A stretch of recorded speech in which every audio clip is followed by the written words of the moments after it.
Quando eu digo aos alunos, vocês têm que fazer este determinado robô com estes recursos, nós andamos à procura de motivação. Que competências é que tu achas que é necessário para uma pessoa trabalhar em robótica?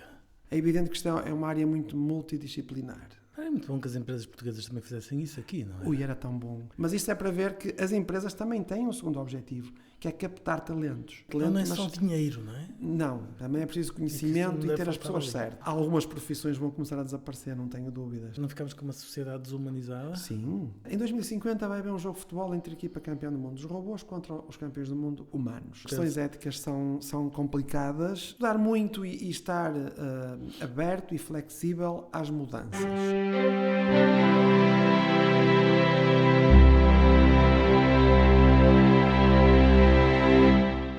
Bem-vindos a mais um Para Bom Entendedor. Eu sou Ricardo Ribeiro e tenho o gosto de ter aqui comigo hoje o Fernando Ribeiro. Não é meu primo, apesar do apelido ser o mesmo, mas podíamos ter sido.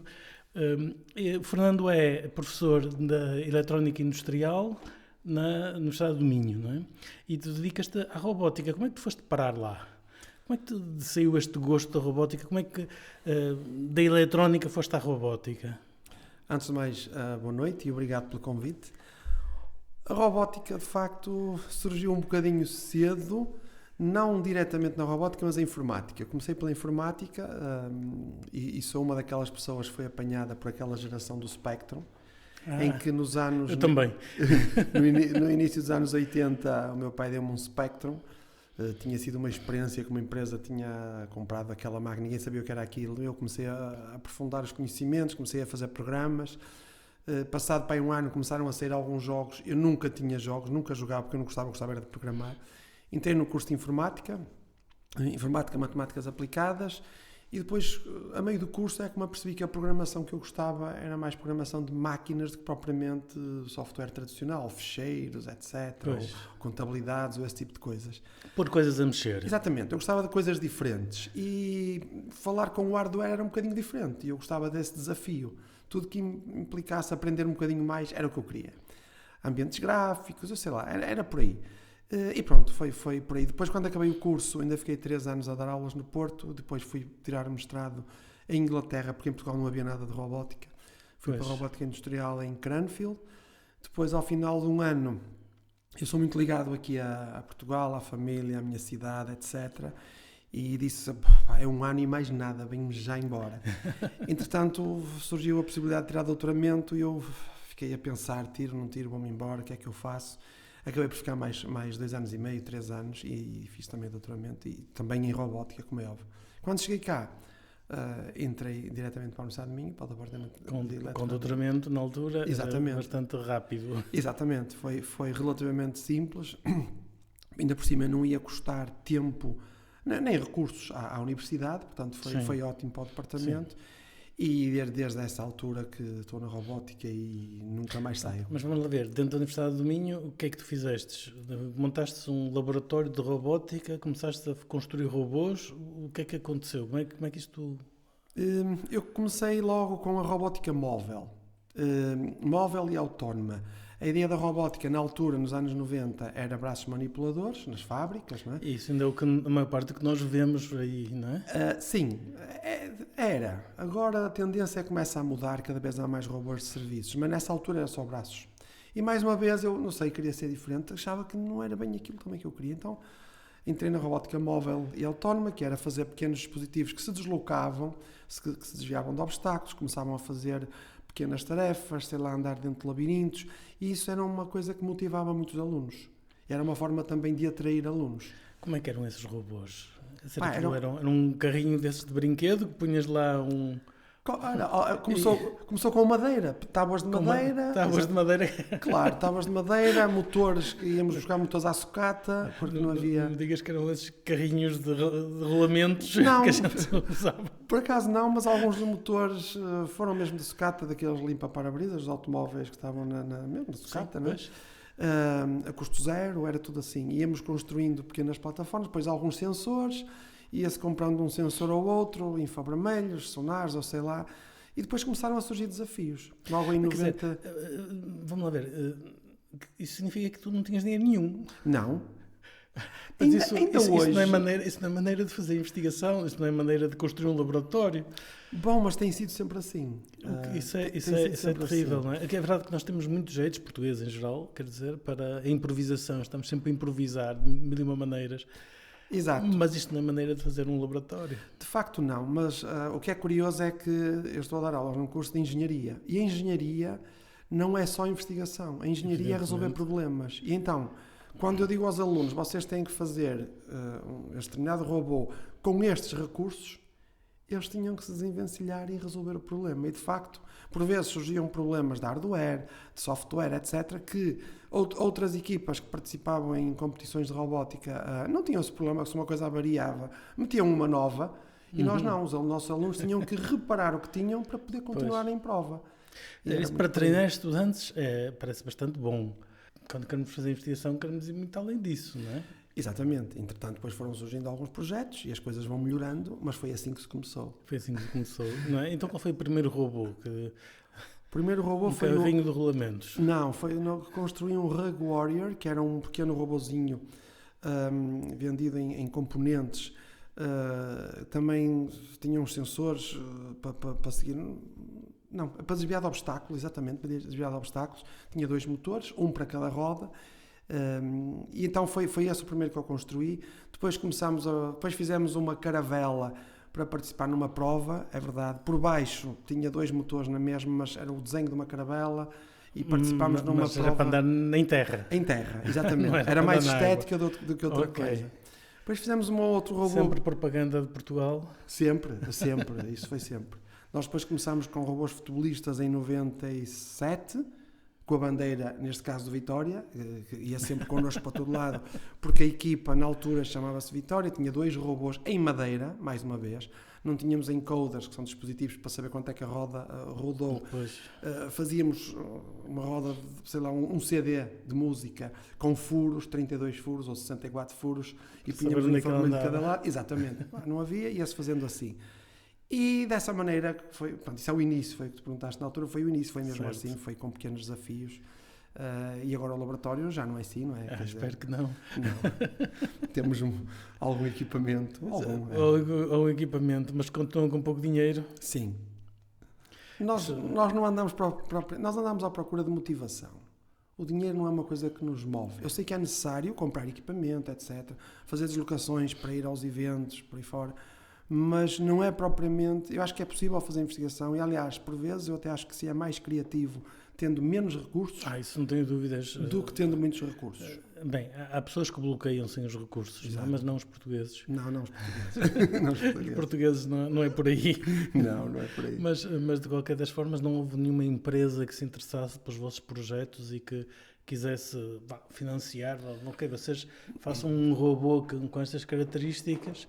E eu financio, obviamente, não é? Nós já tivemos alguns projetos assim desse género. Tivemos um projeto que foi fazer uma cadeira de rodas omnidirecional, na sequência das rodas que nós usávamos nos robôs futebolistas, que são rodas não tradicionais. Portanto, os futebolistas são, no fundo, é um pretexto para desenvolver outras tecnologias. Isso sem dúvida. E então essas rodas foram usadas, aliás, mandámos fazer umas maiores para uma cadeira de rodas que tinha... desviava-se de obstáculos, etc. Tinha um controle remoto sem fios, portanto a pessoa estava na cadeira, ia, por exemplo, para a cama, mudava-se para a cama e depois podia, com o controle remoto, arrumar a cadeira no canto do quarto, esse género de coisas. Certo. Tivemos outro projeto, aí sim houve algum apoio de uma empresa, que depois a ideia seria comercializar essa cadeira, nunca o departamento, como é óbvio, nem o laboratório. Fizemos um outro projeto para um Mas robô. chegaram a comercializar então? Entrou nessa fase, mas depois, entretanto, por outros problemas, acabou por parar. Depois, um outro projeto foi um crane, na altura em 2007, 2008, se não me engano, que foi construído um driving range no campus de Guimarães, campus de Azurém. E um driving range, onde os atletas... É o que é isso? No fundo é onde os atletas de golfe treinam a tacada inicial. Aqueles campos de golfe que só têm nem têm um buraco, aquilo é só mesmo para tirar a bola o mais longe possível. A bater na bola. Exato. E então depois surgiu o desafio, como é que se vão apanhar as bolas? Então puseram nesse desafio de apanhar, um robô para apanhar as bolas. E nós fizemos 2 protótipos. O último protótipo foi um protótipo que conseguia apanhar até 1500 bolas, o robô tinha uma autonomia de 8 horas, tinha sensores de umidade, tinha sensores de desviar-se de obstáculos, se houvesse um animal no seu caminho ou uma pessoa, ele tinha que se desviar ou parar. E curiosamente havia muitos campos de golfe interessados nesse projeto. O primeiro protótipo usava câmaras, o segundo não usava câmaras. Como é que nós víamos a bola? Apercebemos que era difícil em termos de processamento de imagem quando o sol estava baixo de manhã ao fim do dia, ou se estivesse geada, o robô não via nada, era tudo branco. Então fizemos por estatística. Tal como acontece nas eleições, não é? As urnas fecham, nós sabemos àquela hora que, com uma margem de erro, 2, 3, 4%, sabemos qual é o resultado. Naquele caso, tínhamos um simulador que atirava bolas virtualmente e por onde o robô passasse, ele retirava ou apagava as bolas desse espaço. E o facto é que ele apanhava 80% das bolas, ou acima disso. 80%. E o objetivo não era apanhar as bolas todas, era apanhar bolas suficiente para encher a máquina. Certo. E também foi um projeto, o robô pesava cerca de 200 kg. 200? É verdade. Uma máquina... Sem as bolas ainda, não é? Exatamente, sem as bolas. As bolas também, se forem... Quantas é que são? 1500 bolas também pesam um bocado. Cada bola acho que eram 40 gramas ou 42 gramas, depende um bocadinho da bola, mas... Ainda dá uns quilos. Ainda dá uns quilos. Também foi um projeto interessante. Depois também fizemos um outro, e esse aí foi mais por diversão, que era o Nico e o Lino. Eram 2 robôs em que um tocava, isto tem a ver com as festas nicolinas em Guimarães, em que um toca bomba, outro toca caixa. Certo. O curioso é que se eu os ligar de forma assíncrona, um começa a tocar e o outro depois não ia ao ritmo. Então o que é que eles faziam? Eles comunicavam entre eles e quando o segundo arrancava, aguardava 2 ou 3 segundos e depois entrava no ritmo do primeiro. Certo. Isso foi um sucesso, também andou aí nas redes sociais, no YouTube e por aí fora. E pronto, e neste momento agora temos outros projetos assim um bocadinho mais vanguardistas, eu diria. Começava pelo robô Charmy, que é um robô que faz tarefas domésticas, um robô que participa no RoboCup, em que tem, digamos, bastante tecnologia. O robô fala connosco, reconhece comandos vocais, tem câmaras, tem 3 câmaras. Você utiliza a inteligência artificial a sério, não é? Sim, no reconhecimento dos objetos, na sua localização. E vocês é que programam essa inteligência artificial ou vocês usam uma ferramenta já existente? Nós, uma parte somos nós, outra parte usamos ferramentas como a Iola, por exemplo, para treinar até 50, acho que temos 53 objetos que têm que ser detectados na prova. Isto é uma competição mundial já agora, onde participam equipas de todo o mundo, mas maioritariamente... E ficamos bem classificados nessas provas? Ficamos sempre entre os 5 primeiros, o que não é, acho que é... Não são 5 concorrentes, pois não? Não, são 3 ligas com 24 robôs cada uma. Certo. Há 2 ligas em que os robôs estão comprados, ou é o Pepper, a liga dos Pepper, ou é a liga dos Toyota, que é um robô da própria Toyota que tem que ser comprado e só se programa, e depois há uma liga aberta, que é o Open, que é onde nós participamos. Certo. Temos a liberdade total para construir o hardware, a mecânica, o software, tudo totalmente nosso. Isso é tudo desenvolvido no laboratório. E conseguem ficar em 5º lugar a nível mundial? Sim. Isso parece em Portugal ficámos em primeiro, a nível mundial ficámos em 5º, já tivemos um 5º e um 6º. E pronto, andámos por aí, mas é difícil competir com equipas cujo equipamento é comprado, como braços manipuladores em cima do robô, câmaras, XPTO, LIDARs 3D, e nós não temos esse género de equipamento. E vocês não conseguem haver patrocínios para isso? Nós tentamos, mas às vezes, aliás, é difícil patrocínios só para fazer a viagem, para ir à competição, quanto mais para comprar equipamento. O equipamento é assim tão mais caro que a viagem? Quando é que por exemplo, este ano é no Brasil, em Salvador da Bahia. Pois. No próximo ano é na Coreia do Sul. São sítios que é caro de fazer a viagem. Pois é, e não é só isso. O problema é que temos o transporte dos robôs. Pois é, isso. E as pessoas e os robôs. É pessoas, robôs, hotéis, alimentação, tudo isso. E a inscrição no evento. Pois, que também não é barata. Não é barata. São para aí 3.000 euros cada equipa. Caramba. É verdade. Isso fica caro e daí que por vezes temos algumas dificuldades em deslocar-nos a esses eventos. No caso do futebol robótico ainda é pior porque não é um robô. Já agora o Charmy pesa cerca de 90 kg. No futebol são robôs de 35 kg mais ou menos. São 5 robôs, depois carregadores, etc. Tudo equipamento, ferramentas. Estamos a falar de 400 ou 500 kg para transportar isso para a Coreia do Sul. Não é fácil, não é? Pois. Os desafios são muitos.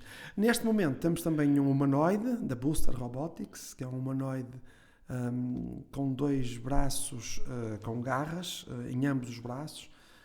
Equilibra-se muito bem, portanto estamos a falar de um humanoide onde agora vamos começar, recebemos-lo em março, início de março, vamos começar agora a aplicá-lo a fazer tarefas domésticas para além do Charme, quer em colaboração com o Charme, quer a fazer de forma autónoma, sei lá, ir buscar objetos em cima de, sei lá, numa sala, numa mesa ou o que seja, a gente diz ao robô, vai à sala, traz a lata amarela que está em cima da mesa e dentro da mesa, em cima da mesa tem várias latas, ele tem que trazer a lata certa. E isso tudo é falado? Tudo falado. Depois ele é que tem que chegar à mesa, tem que autonomamente ver onde é que está a lata, pegar na lata de forma correta, tem que ter a precisão, não só de ver onde é que ela está, mas de pegar nela e depois vir entregá-la. O robô faz o pequeno almoço, no caso do Charme, faz-nos o pequeno almoço, deita os cornflakes, depois deita o leite, depois põe os talheres em cima da mesa, faz assim um conjunto de coisas. Isso já parece bastante sofisticado, dava jeitinho cá em casa. Sim, mas digamos, pelo valor que ele tem, se calhar é mais barato fazermos o nosso pequeno almoço ainda. Mas a questão é, eu já vi vídeos desses robôs humanoides, etc. Bom, ok, eles conseguem fazer coisas muito interessantes, mas sempre de uma forma um pouquinho tosca, um bocado a robô, não é? Quer dizer... Já não tanto, e há 20 ou 30 anos atrás nem sequer tínhamos humanoides, nem toscos. E a tendência é que isto melhore, não é? A não ser na Guerra das Estrelas, claro. Sim, mas na Guerra das Estrelas aquilo não são robôs, não é? Ou tem gente dentro deles ou são telecomandados. Não é? Que competências é que tu achas que é necessário para uma pessoa trabalhar em robótica? Bom, as competências até mais, eu diria mais, é a motivação, ter conhecimentos, claro. Eletrónica. Sim, eletrónica, matemática, física, dentro dessas coisas. Física fundamental. Exatamente, um bocadinho. Mas matemática acima de tudo. E eletrónica, lá na parte da construção do hardware, sim. Também mecânica. É evidente que isto é uma área muito multidisciplinar. São precisas muitas áreas aqui envolvidas. E nós temos alunos, recebemos no laboratório... de imagem, provavelmente. Também, visão por computador, aí mais informática. Portanto, são muitas áreas, mas nós temos alunos com conhecimentos muito vastos. E se não têm, nós damos essa formação dentro do laboratório. Por exemplo, chega lá um aluno que não sabe de visão, nós ensinamos-lhe, damos pequenos cursos de visão. Se ele não sabe alguma ferramenta, ROS ou IOLOS ou o que for, nós damos essa informação. Nós queremos que os alunos tenham um conhecimento mais ou menos standard entre eles, relacionados com a robótica. E é curioso que entre as equipas do futebol, do Charme, do humanoide, etc., eles até partilham um código. Portanto, há rotinas que são feitas de forma genérica que depois podem ser usadas pelas outras equipas. E esse é um espírito que nós temos dentro do laboratório. Dentro do laboratório. Dentro do laboratório, exatamente. Há standards na robótica? Quer dizer, standards de programação, linguagens próprias, comandos...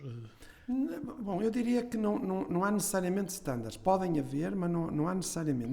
Nós podemos programar em qualquer linguagem. É evidente que quase todas as equipas começam a cair nas melhores ferramentas. Que são? Hoje em dia, em termos de programação, eu diria C ou Python, alguns por aí. Não quer dizer que não haja outras, como eu disse, mas maioritariamente vão por aí. No caso ou C++? Os dois, C++, assim. C++. Depois, sei lá, a nível, por exemplo, de rodas para robôs, rodas omnidirecionais, por exemplo, no caso de futebol, todas as equipas usam rodas omnidirecionais. A forma tende sempre a ser mais cónica, por questões várias, de não ficar preso nos postos da baliza, por exemplo. A forma redonda tem essa característica muito interessante. Pronto, mas as equipas, é importante também dizer isto, as equipas aprendem muito umas com as outras. E chega a um ponto, que é um bocadinho como na indústria automóvel, chega a um ponto que os carros entre as várias marcas começam a ser muito equivalentes uns aos outros. Pois. De uma marca para a outra, todos têm um modelo... Andam um pouco a espiar os outros para ver o que é que eles fazem? Não, espiar no sentido de estar atento, não é? Como... Na indústria automóvel, sim. Não, estou a falar da robótica. No caso da robótica nem é necessário. No caso de futebol, nós até partilhamos código. A equipa que com ganha... outras equipas? Sim, a equipa que ganha disponibiliza o código. Nós partilhamos tudo. Não há aquela ideia de competir como é na indústria, mas eu compreendo que na indústria há uma base financeira, a empresa tem que ter lucro, não é? Como é óbvio. Ali não, ali o nosso lucro é a parte científica, é partilhar o conhecimento. Portanto, são amadores sempre, amadores no sentido que não são empresas nunca que participam nesses campeonatos de futebol de robôs? Também há empresas, por exemplo, a empresa da Philips, a cidade de Eindhoven tem 3 equipas de futebol robótico. Só a cidade de Eindhoven. Uma é apoiada pela Philips, são funcionários da Philips que à noite encontram-se todos, em vez de estar em casa a ver televisão, divertem-se enquanto bebem uma cerveja, por exemplo, e estão a programar aqueles robôs para as competições. Há outra empresa que apoia outra equipa, que é a ASML, que é uma grande empresa. É muito bom que as empresas portuguesas também fizessem isso aqui, não é? Ui, era tão bom. Se nos apoiassem... É que as empresas ganham, antes de mais, pelo aumento da competência dos próprios funcionários, porque eles treinam, aprendem e depois são capazes de inovar mais dentro da própria empresa. Exatamente, e tem outra coisa, que as empresas de Eindhoven... E não custa assim tanto para uma empresa? Não, eu acho que não. Só que ainda não há essa visão aqui em Portugal. Temos que fomentá-la, não é? Vamos ver se há muitos empresários a ver este podcast e a animarem-se com quem sabe, a minha quem equipa. Sabe. Porque as empresas por aí têm equipas de futebol de salão, por exemplo, pois, não é? Por que não usar o tempo para coisas, se calhar, um bocadinho que lhes seja útil à própria empresa? Claro. Eu posso dar mais um exemplo, é que estas empresas, nas competições, também andam a olhar para as outras equipas a ver quem é que vão contratar a seguir. E posso dizer que da nossa equipa, o ano passado foi em Eindhoven, o evento, o ano passado, 24, e ficaram lá 2 alunos nossos. Ficaram lá em Eindhoven. E um deles já está na equipa rival, entre aspas. Não é rival, nós somos amigos, não é? Sim. Mas isto é para ver que as empresas também têm um segundo objetivo, que é captar talentos. Claro. E pode-se encontrar muita gente francamente interessante, não é? Qual é o maior desafio técnico que tu encontras para desenvolver os robôs? Bem, nós temos vários desafios técnicos, quer dizer, há uns anos as regras vão mudando ao longo do tempo e, por exemplo, de repente dizem assim, agora um chute não tem limites em termos de força e todas as equipas apontam para desenvolver um chute novo. Um chute novo então, que vá de uma baliza à outra, de preferência. Por exemplo, e há equipas que conseguem fazer isso, o que é que se faz? Depois no ano seguinte muda-se a regra. Agora é obrigatório passar a bola e ninguém pode marcar um golo do seu próprio campo. Que é para quê? Para depois melhorar outra área, que é o controle. O controle também é muito difícil. Um dos desafios assim grandes é o controle dos robôs e já há equipas a jogar a 8 metros por segundo. Os robôs deslocam-se a 8 metros por segundo. O Usain Bolt faz os 100 metros nos Jogos Olímpicos, aproximadamente 10 metros por segundo, em média, não é? Estamos a falar de uma velocidade muito razoável, em que mesmo para o ser humano já não é fácil acompanhar 8 metros por segundo. Numa equipa de futebol, eles têm que estar todos coordenados uns com os outros. Exatamente. Portanto, aí diria que a inteligência artificial deveria desempenhar um papel muito forte. E desempenha. Portanto, vocês usam ativamente a inteligência artificial para sincronizar, digamos, e controlar. Ou seja, há uma cabeça, entre aspas, que é a inteligência artificial que controla todos os movimentos, recebe as informações. Mais ou menos assim. Nós temos um computador que está... Toda a sensorização tem que ser nos próprios robôs. Não podemos ter sensores do lado de fora do campo. Agora, podemos ter um computador fora do campo, em que todos os robôs têm um computador, mas esse computador, chamamos-lhe a base station, é o que está ligado ao árbitro. O árbitro também é um computador também, em que, por exemplo, se há uma falta, os robôs têm que saber para quem é a falta e qual é a falta. E então o árbitro carrega numa tecla e diz qual é a falta. E eles têm que se posicionar de acordo com essa falta. Ora, esse computador que pertence, cada equipa tem o seu, esse computador, digamos que é quase usado como o treinador, digamos assim, de toda a equipa.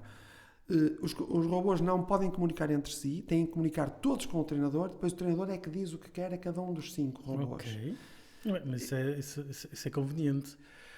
Até porque nós assim conseguimos controlar o tráfego de rede para não entrarmos em exageros. Os robôs podem comunicar, mas em relação à inteligência artificial, há sempre um tempo de predict, portanto, de prever aquilo que nós precisamos, mas como os robôs jogam muito rápido, é difícil usarmos a inteligência artificial nesse sentido. Agora usamos em muitas coisas. O reconhecimento da bola, a estratégia, a tática, por exemplo, um robô tirar a bola para a frente para outros desmarcar, isso sim. Vocês têm pré-programadas jogadas? Não. É tudo no momento. Tudo no momento é decidido. Podem treinar os robôs para jogadas. Passa aquele outro. E treinamos, assim, nós treinamos, nós temos uma estratégia. Se pomos 2 à frente ou 3 atrás ou etc. Mas depois, dentro dessa estratégia muito básica, muito alto nível, o robô tem que autonomamente decidir o que é que tem que fazer, porque ele tem que tomar decisões na ordem dos milissegundos.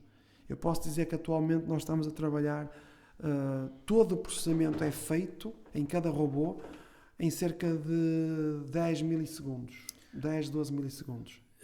Estavas a falar bom, ok, neste momento todos os robôs comunicam individualmente para a base, digamos, que quem toma, e só não comunicam entre si.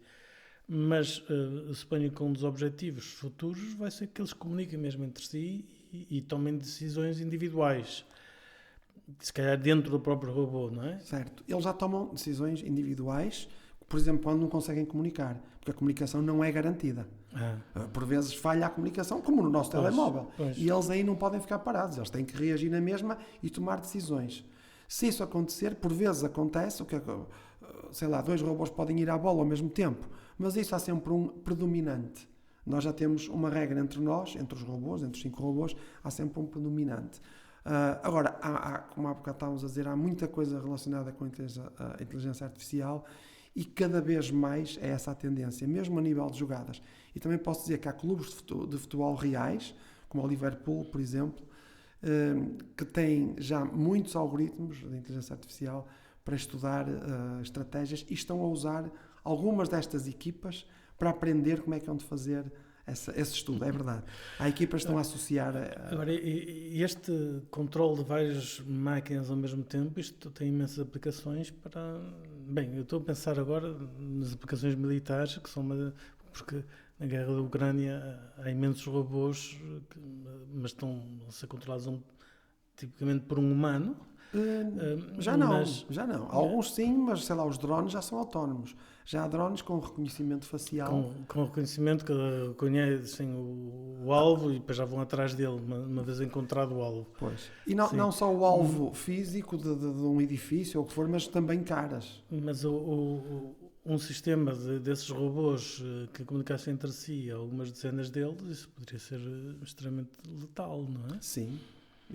E há muita investigação. Provavelmente há muita investigação e o seu trabalho com os teus robôzinhos de futebol parece que não, mas podia-se aplicar bastante diretamente a isto. Não? Sim, podia-se aplicar em muitas áreas. Espero que não, porque as aplicações militares é uma coisa terrível. Sim, sensível. Não é? Sim. Entra aí a ética, não é? Sim, a questão das questões éticas, não é? Eu não sei se fora destas aplicações militares tu consegues conceber alguma aplicação para este tipo de conjuntos de robôs? Sim, por exemplo, busca e salvamento, quando há um tremor de terra, uma inundação, um incêndio, o que seja, há uma liga também de robôs que é para busca e salvamento.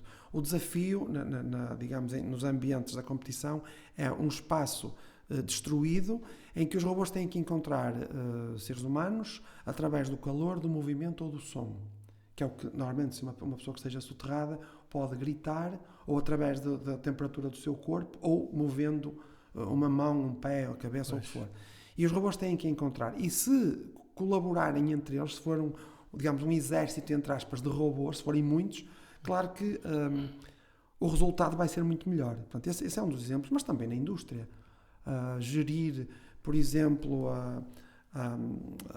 empresas, não queria dizer aqui nomes, mas empresas que vendem produtos, sei lá, a Amazon é um grande exemplo, não é reclame porque ela é conhecida em todo o mundo. Portanto, essas empresas têm exércitos de robôs lá dentro em que se manda buscar determinada peça e eles sabem onde é que a peça está, ou o componente. Sim, mas aí eles não estão a comunicar os robôs uns com os outros. Também tem uma base station. Também tem uma base station que decide qual é o robô que vai para aqui e para acolá, não é? Sim. Certo. E qual é o processo que transforma uma ideia num protótipo funcional? Isto é complicado. É um bocadinho. Primeiro é pegar lápis e papel, porque ainda se usa, e começar a planear um esquema do que é que se vai fazer. Depois, lá está, a experiência é importante aqui. A experiência é ver o que é que já está feito, ver o que é que fizemos no passado, o que é que podemos aproveitar, e normalmente aproveita-se muita coisa. É difícil hoje inventar a roda, é muito difícil. Há sempre coisas já meias feitas. E pegamos em ideias anteriores, começamos a construir um protótipo, depois por vezes podemos ver que não seria o melhor caminho, podemos melhorar aqui ou ali, mas no fundo a solução acaba sempre por surgir. Hoje, com a eletrónica que temos e digital ainda por cima, é quase tudo possível fazer. Não A há assim questão nada é se tens as ferramentas eletrónicas suficientemente rápidas para fazer o programa que tu queres fazer. Porque às vezes, ou seja, que haja um tempo de resposta suficientemente rápido. Estavas a falar disso há um bocado. Bem, é assim, o tempo de resposta depende qual é o desafio. Imagina Sim, claro. se há assim um acidente, sei lá, como aconteceu com a queda das Torres Gêmeas, é preciso de repente um robô. Claro que em 24 horas é difícil fazer isso, não é? Pois. Agora, se for uma coisa com um prazo minimamente aceitável, houve muitas coisas que foram desenvolvidas durante o Covid, por exemplo. De repente houve aquela necessidade e as pessoas... Robôs? Robôs não, mas houve outros equipamentos que foram desenvolvidos sim, claro, um bocadinho, já nem vou falar nas vacinas também, não é? Que ainda demorou um anito ou dois, mas é possível, dependendo da urgência e do empenho da indústria relacionada com esse tema, como é óbvio, é evidente que, enfim, será possível. Havendo dinheiro. Havendo dinheiro e interesse. Havendo dinheiro e interesse, mas mesmo assim, quer dizer, eu olho para estes robôs, como se ouvia da Boston Dynamics, por exemplo, fazem coisas fantásticas, etc. Eu suponho que eles não mostram, senão uma pequena parte daquilo que... Certo. Quer dizer, a maior parte e as coisas mais interessantes provavelmente ainda não mostram. Exatamente. Para não haver mais invitações. Eles mostram o que está no meio. O que está muito fraco não mostram, e com toda a lógica, Sim. e o que está muito bom também não mostram já. Porque dá-me a impressão que, apesar de tudo, o progresso é um progresso de anos, não é um progresso que, de um ano para o outro. Parece relativamente lento. Não sei, é a minha perspectiva. Acaba por ser verdade, é verdade. É um processo relativamente lento. Não é só dinheiro, não é? Não, também é preciso conhecimento e ter as pessoas ali. certas. Mas se nós olharmos para o passado recente, sei lá, há 20, 30 anos, nada disto era possível. Por exemplo, a inteligência artificial, ela já existe há muitos, muitos anos. Agora, nós não tínhamos era o poder computacional para ter o que temos hoje. E não tínhamos plataformas mesmo de software para produzirmos o que produzimos hoje. Hoje é possível treinar uma rede, digamos, em algumas horas é possível treinar uma rede para detectar determinados objetos ou enfim, para prever qualquer coisa. Então com supercomputadores ainda mais simples se torna, não é? Pronto, hoje é possível, mas há 20, 30 anos atrás era impensável. Sim. Mas os princípios são os mesmos, não é? Há uma história curiosa, engraçada das tuas competições internacionais que tu queiras partilhar? Há algumas, não é? Bom, há muitas histórias, sei lá, recordo-me uma história curiosa. Em 2005 a competição do futebol foi em Osaka, no Japão, e nós éramos considerados uma equipa candidata ao título. Em 2005? Exatamente, 2005. Veio aqui uma Tinha equipa... um Ronaldo robô lá? Não, por acaso nessa altura jogávamos bastante bem. Nós não é como uma equipa de futebol normal em que se joga sempre bem, porque há um ano em que os alunos vão embora, terminam o seu curso e depois é preciso recomeçar, não é? Nem sempre conseguimos ter alunos dos anos todos para poder ficar com o conhecimento. Para haver continuidade. Portanto, nesse ano tínhamos uma equipa muito boa, já era de alunos e robôs.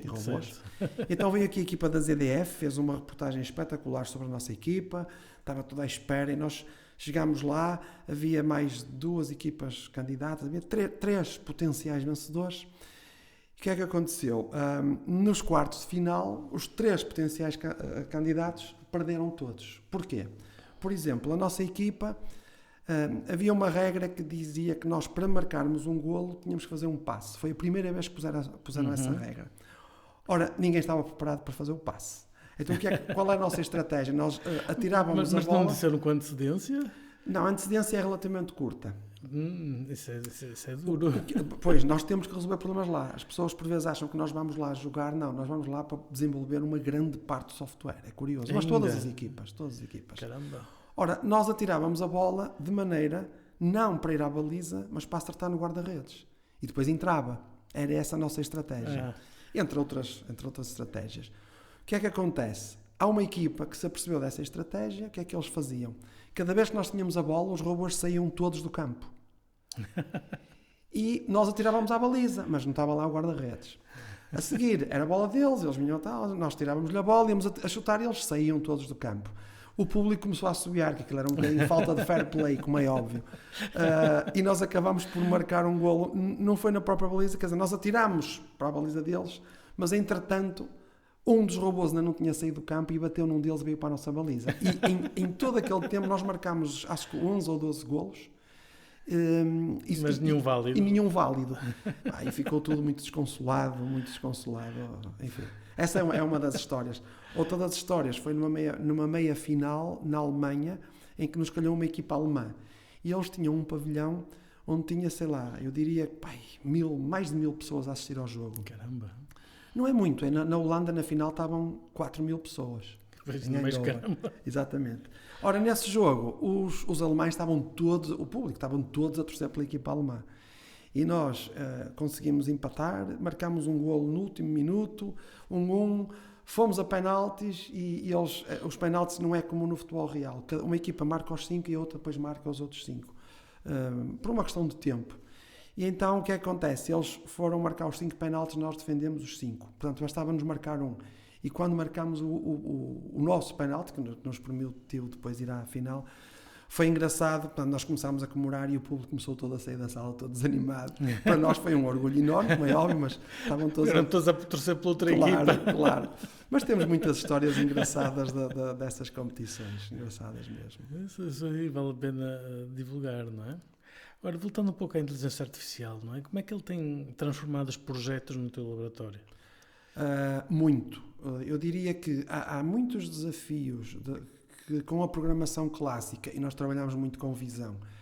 Na programação clássica são difíceis de resolver. Aliás, uma imagem ou uma câmara, quando capta uma imagem, tem sempre muito ruído, coisas que não nos interessam, que estorbam o algoritmo. E então, com a inteligência artificial, isso praticamente foi, digamos, não é solucionado, mas 99% foi resolvido. Os problemas não são tão complexos. Agora, é muito mais trabalho arranjar os chamados datasets. No fundo, dataset é um conjunto muito grande de informação para lhe dizer, por exemplo, o que é uma bola num campo.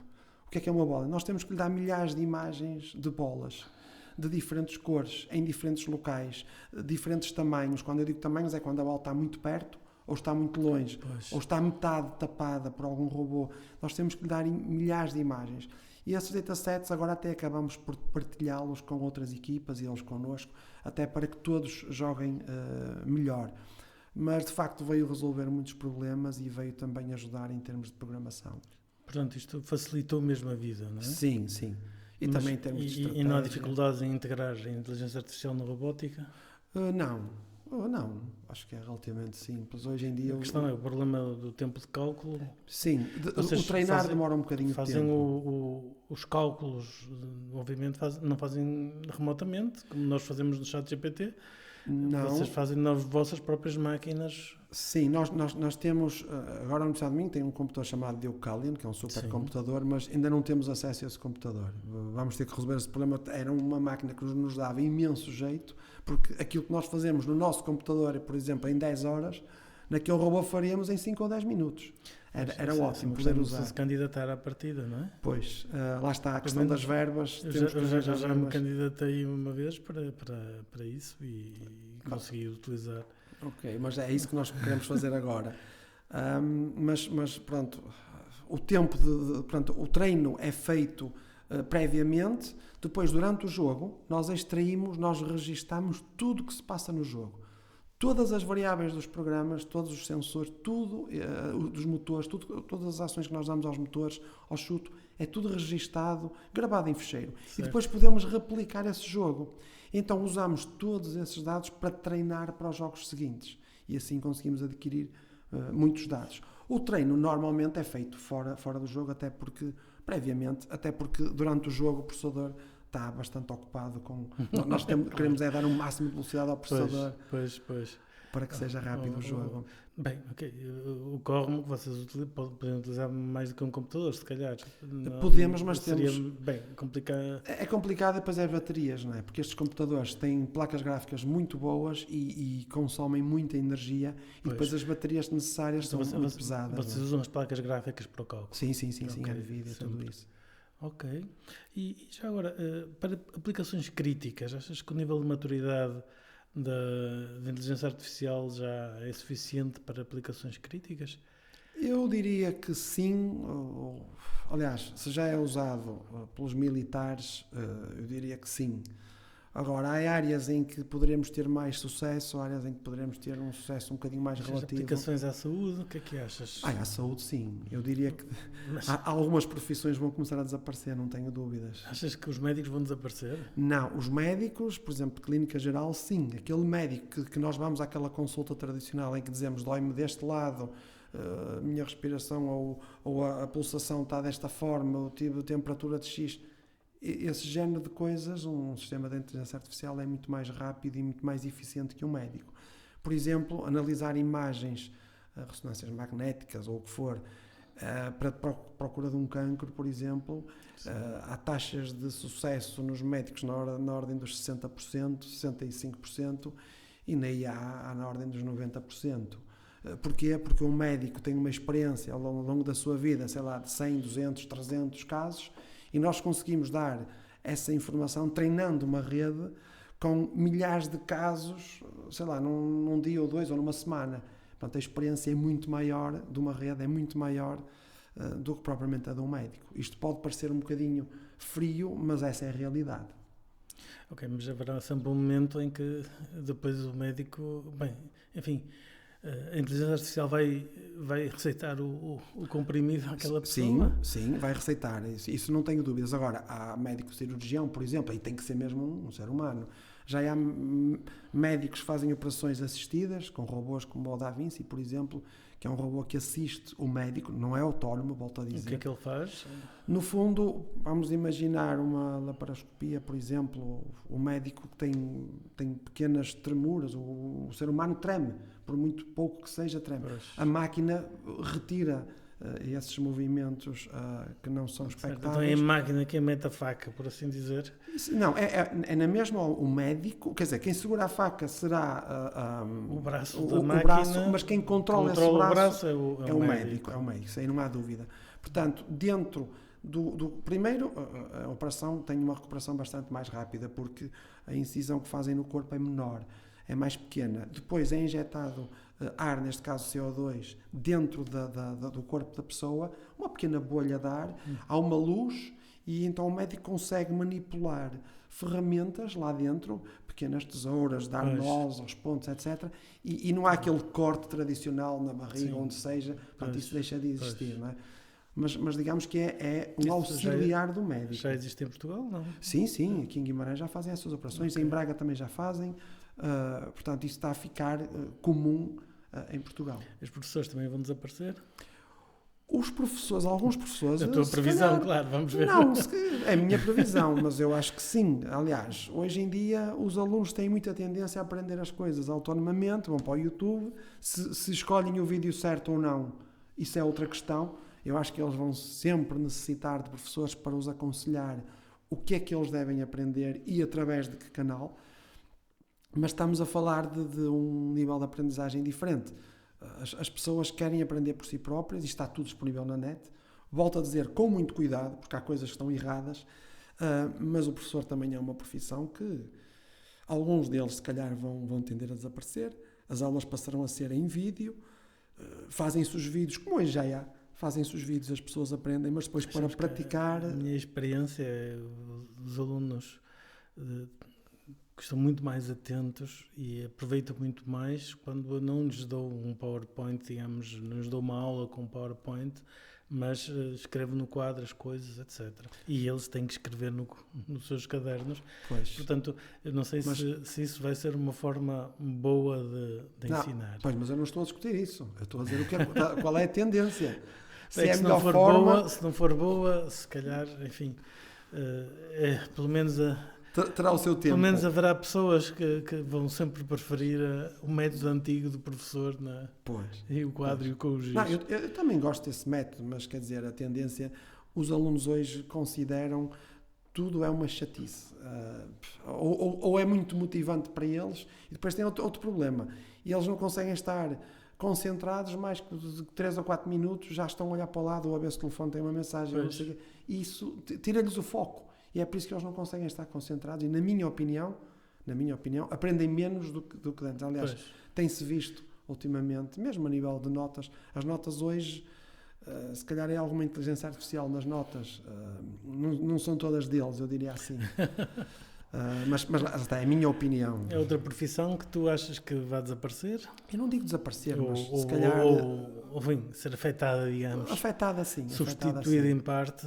Tens algumas profissões que tu achas... Todas as profissões em que seja... em que a criatividade não exista, para já, essas profissões provavelmente sofrerão de alguma forma esta influência da inteligência artificial. Tu achas que, por exemplo, uma profissão que não precisa de particular criatividade, provavelmente é de um lojista, não é? Uma pessoa que atende pessoas numa loja. Tu achas que isso vai desaparecer? Sim. Ser substituída por um robô? Sim, nós temos achas neste que momento... isso vai pegar? Sim, aliás... É económico, provavelmente, mas... Sim, mas por exemplo, há restaurantes que já têm robôs a levar a comida às mesas. Porquê é que há de ser uma pessoa? Será porque ela diz bom dia, boa tarde, boa noite? Também é muito agradável isso. Sim. Mas há pessoas que... Não ficamos com uma sociedade desumanizada? Sim. Eu não estou a dizer que não, ok? Agora, a tendência será essa. Provavelmente o ser humano vai acabar por resolver esse problema como já resolveu muitos outros. Sim. Se calhar vamos chegar a uma altura em que voltamos ao que é tradicional, não é? Ou conseguimos outras formas de convívio, etc. Pois. Que substituam essas ausências de contacto com seres humanos. Pessoal, exatamente, pessoal. É. Vamos ver, quer dizer, isto é sempre uma grande incógnita, mas é mesmo uma grande incógnita, porque isto de repente, em concreto, isto de inteligência artificial, como dizes, é verdade, a inteligência artificial em si já existe há bastante tempo, mas desta maneira que nós estamos a ter agora, qualquer coisa de uma transformação brutal. E está a ser muito rápida.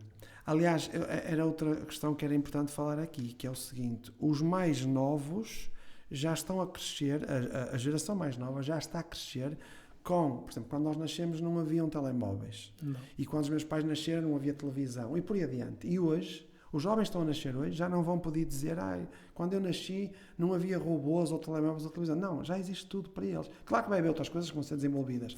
Mas o que eu quero dizer nós nem imaginamos, porque de facto a nossa vida tem tido várias surpresas de coisas que não imaginávamos que iam aparecer. Exatamente. E os jovens já estão a ser preparados... eles já estão a aprender com estas tecnologias, como se fosse uma coisa banal, como os tablets, por exemplo. E isso parece que não, mas eles já não vão saber, se calhar, viver sem algumas destas tecnologias. E os robôs vão ser umas delas. Claro que pode ser mau. Quer dizer, eu vejo como muito importante que os jovens, as crianças, tenham muito contato, por exemplo, com a natureza, não é? E que vão à montanha e que aprendam a apreciar uma paisagem, uma planta, um animal, e aprendam um pouco o que é a realidade, e habituem-se a gostar disso. Eu posso falar aqui um exemplo. Eu hoje li que há uma instituição em Guimarães que está a preparar um curso, já o anunciou, na primeira quinzena de julho, que é muito curioso, que é sobre criatividade, sobre arte, sobre tudo. Ou seja, durante 2 semanas, os jovens que se inscreverem vão ter um dia, vão trabalhar em jardinagem, outro dia vão aprender a pintar, outro dia vão visitar um museu, outro dia vão aprender a fazer uma escultura. É que é fundamental deixar o mundo virtual de vez em quando. Com frequência, diria mesmo. E a pessoa que está a organizar isto apercebeu-se desta lacuna, que de facto os jovens já não sabem fazer trabalhos manuais, já não sabem fazer nada com as mãos, sabem. É só com o dedo, não é? Exato. E para baixo. Mesmo o próprio processo de escrever, enquanto a pessoa está a escrever com a mão, o cérebro está a assimilar algumas coisas. E agora, como só carregam em teclas, o método é diferente de aprendizagem. E está a alterá-los dessa forma. E achei muito curioso, alguém se lembrou e muito bem, que eles precisam de perceber, até para ver se gostam daquilo que vão lidar. Pois. E visitar museus, e dar passeios, e vão um dia à praia, tudo isso em 15 dias. O que é extraordinário, acho que é uma excelente ideia. Acho ótimo, acho que é uma coisa que é preciso promover. Ligar as pessoas à realidade e tirá-las um bocado do mundo virtual, precisamente porque é virtual. Não é? E portanto não existe, às vezes é... Além de virtual, é artificial, é uma mentira, muitas vezes. Sim. E isso é muito mau. Isso é muito mau para a formação das pessoas E acho que isto aplica-se também, para ser franca, também a adultos, não é só, Sim, sim, não é sim, só sim. aos novos. Sim, também não é? é. Portanto, também os adultos também têm que sair, desligar um bocado do ecrã e olhar para a realidade, para o mundo à volta e sobretudo para as pessoas, não é, que estão à sua volta, parece-me a mim. Acho que isso é importante. Que robôs é que achas que vamos ter mais presentes no nosso dia-a-dia, na nossa casa?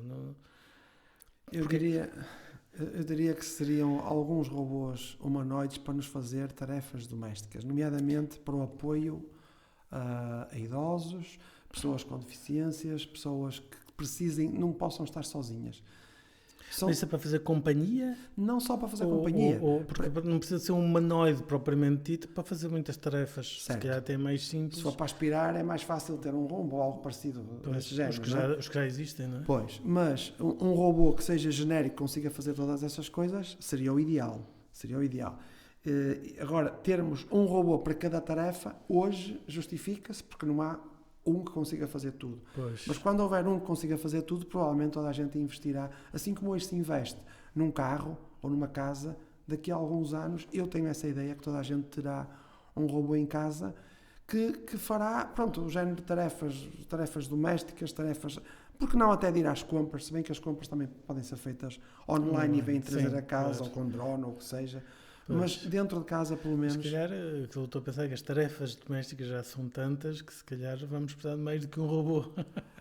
Talvez, mas quer dizer, Não mas sei. se ele fizer as coisas de uma forma mais eficiente e mais rápida, pronto. E quando for preciso dois, Questão de ver. haverá pessoas que irão comprar dois, se calhar. Portanto, um robô humanoide, e quando é que vamos ter isso em casa?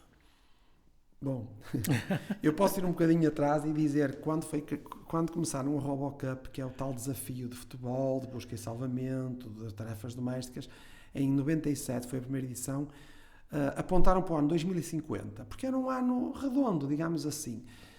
Em 2050 vai haver um jogo de futebol entre a equipa campeã do mundo dos robôs contra os campeões do mundo humanos. Hoje já se diz que isso vai ser antes de 2050, o que não quer dizer que os robôs ganhem. Mas o jogo já vai decorrer antes de 2050. No caso dos robôs humanoides, para tarefas domésticas, eu poderia apontar para 2050, mas provavelmente vai acontecer antes disso. Não quer dizer que toda a gente tenha. Aliás, nem toda a gente tem carro, nem toda a gente tem televisão. Agora, que já vai começar a ser banalizado já. Vai começar na indústria. Até que custará uma coisa dessas? Isso é difícil dizer, não é? Nesta altura. É difícil porque dizer. Ainda não existem, não é? Não sabemos o que é preciso. Não, já existem. O caso do robô que nós temos lá no laboratório ronda aos 40 mil euros, humanoide. Vamos lá ver. Isso pode parecer muito dinheiro, e é muito dinheiro. Mas vai acontecer como com os telemóveis, como com as televisões, em que começaram Produção em massa, não é? Quando começarem a produzir em massa, o valor vai cair, como é óbvio, não é?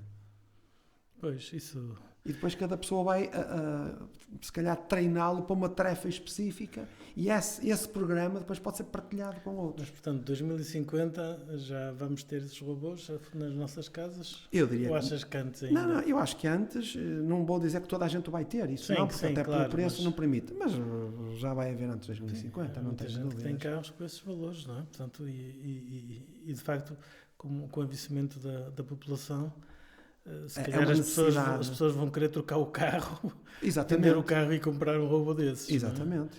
Até porque há as outras alternativas de transporte para uma pessoa mais idosa, são mais convenientes. E é mais ecológico andar de autocarro, não é? Por exemplo. Sim, mas mesmo quem não, por alguma razão, não pode andar de autocarro, ou porque tem o Uber. Sim. Uma pessoa a partir de certa idade já começa a ser perigoso andar na estrada, conduzir, certo. etc. Mas pode ser levada com uma certa facilidade. Agora, desafios éticos, o que é que tu achas que poderias destacar? Na inteligência artificial, na robótica? Essa questão é muito difícil. Os desafios éticos, há muitos que nós ainda não os conhecemos, ainda vão surgir, mas sei lá, há muitos desafios do género com carros autónomos, automóveis autónomos.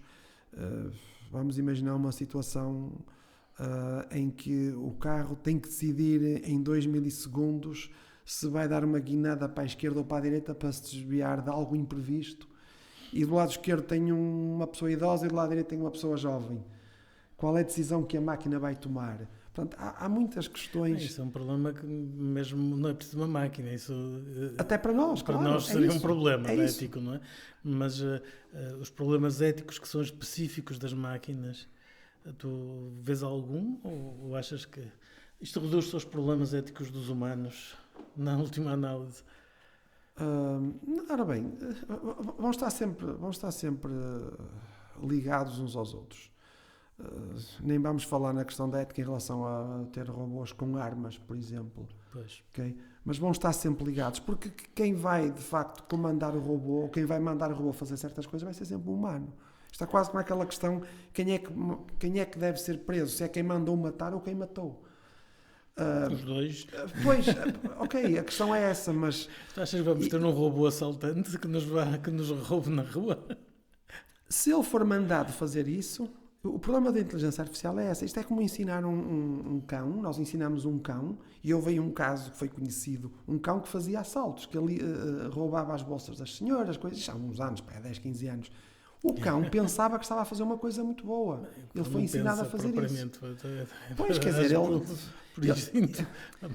ele pensa, mas como não pensa o robô também não pensa, nós, obviamente, não é? Exato. Não pensa da mesma maneira como o robô.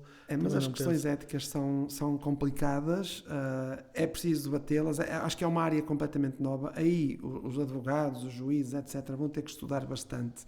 Áreas novas também têm que desbravar, como é óbvio. Também é uma componente nova para lá. Podem ir ao ChatGPT e perguntar ao ChatGPT o que é que fazer. Mas o ChatGPT já é um robô, não é? Estamos a perguntar Estou a brincar. Perguntar a um robô como é que deve fazer humano. Hoje em dia, muitas das perguntas que uma pessoa faz já faz o ChatGPT, ele dá uma mata de respostas, não é?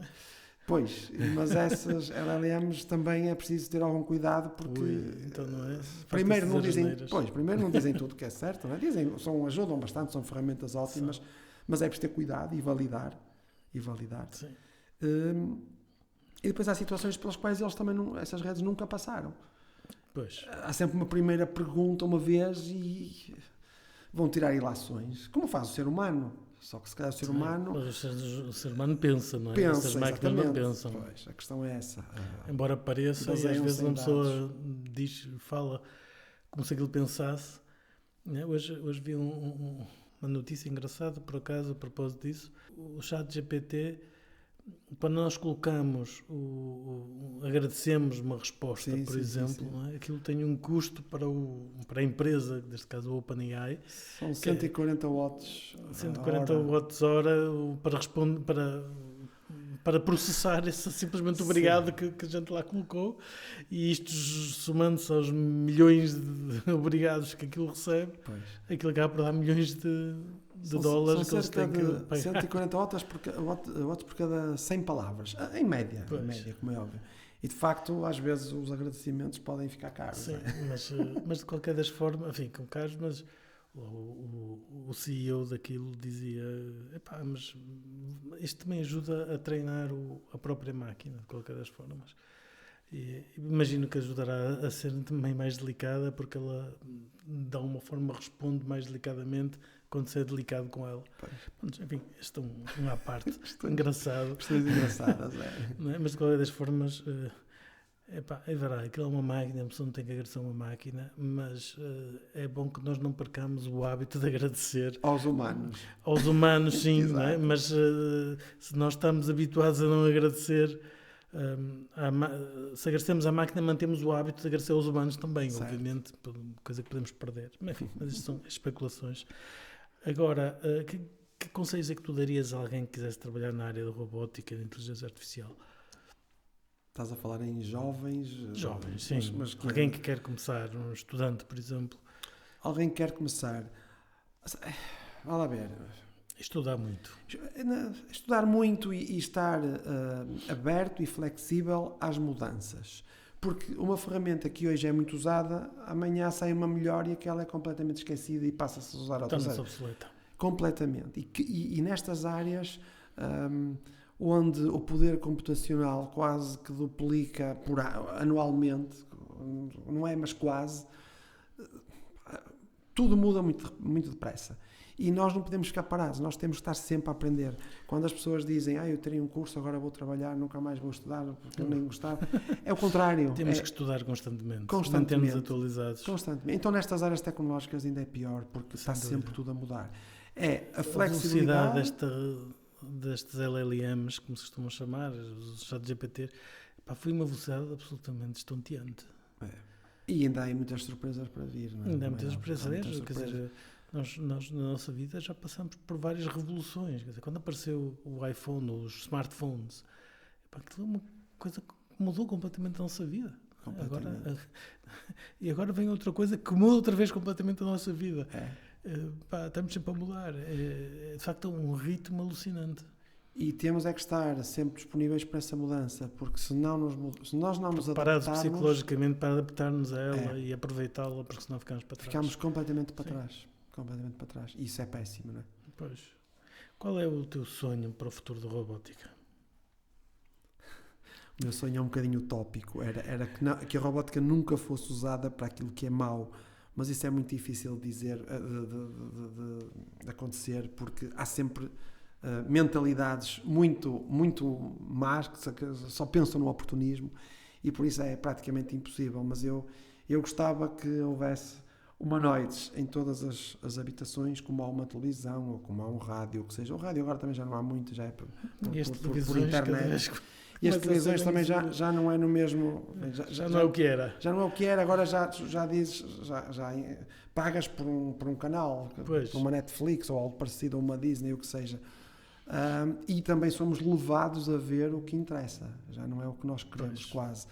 Mas o meu objetivo o que eu gostava era que houvesse um robô que ajudasse pessoas em muito, na saúde, no bem-estar, no relacionamento entre pessoas, que fizesse companhia, que fizesse tarefas que são aborrecidas para os seres humanos, repetitivas ou perigosas, e de uma forma muito simples e que fosse acessível a todos. E nós, os homens, os humanos, o que é que vamos fazer? Quando os robôs nos fizerem essas coisas todas? Nós somos deixados para a parte criativa, para fazer aquilo que gostamos, exatamente aquilo que nós gostamos. Eu se calhar sou uma exceção, há pessoas como eu, mas eu gosto do meu emprego, mas eu não posso, tenho a certeza que não é regra geral para toda a gente. Há pessoas que têm um emprego porque precisam do salário e até nem gostam do que fazem. E se toda a gente pudesse fazer aquilo que gosto, se calhar não havia tanta... não digo tantas guerras, mas tantas quesílias entre as pessoas. Se calhar eram todos mais felizes. Às vezes pode ser difícil descobrir o que é que se gosta, aquilo que se gostaria de fazer. Mas teríamos tempo para tentar. E se temos tempo para tentar, vamos lá ver se temos imaginação. Exato.